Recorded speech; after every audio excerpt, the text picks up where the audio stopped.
এটা কি সন্টাই?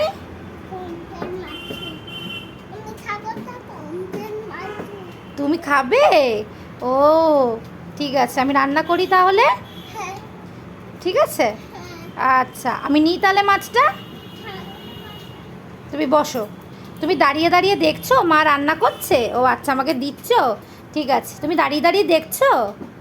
তোমার মা আজ কুট্টুসকে দুপুরবেলা পমপ্লেট মাছ রান্না করে দিয়েছিলাম। দেখতেই পেলে কুট্টুস হচ্ছে খুব এক্সাইটেড পমপ্লেট মাছ খাবার নিয়ে। আর তার থেকেও বড় কথা, কুট্টুস হচ্ছে এই একটা মাছই চেনে, সেটা হচ্ছে পমপ্লেট মাছ। সব মাছকেই পমপ্লেট মাছ বলেন। উনাকে আজকে আমি হচ্ছে পমপ্লেট মাছটা গ্যাটি কচু, আলু আর টমেটো দিয়ে করে দিয়েছিলাম, পেঁয়াজ কালো জিরে ফোড়ন দিয়ে। আর সাথে দু একটা পেঁপেও দিয়ে দিয়েছিলাম। আর এইদিকে দেখো মানি প্ল্যান্ট গাছটাকে একটু রোদে দিয়েছি। অনেক দিন বাদে একটু রোদ উঠেছে, তো ওকে রোদে দিয়েছি। কিন্তু এত ঢ্যাঙা লম্বা হয়ে যাচ্ছে, বাঁধার কিছু পাচ্ছি না বলে ক্লিপ দিয়ে আটকে রেখেছি, নাহলে না নিচের দিকে ডালটা পড়ে যাচ্ছে।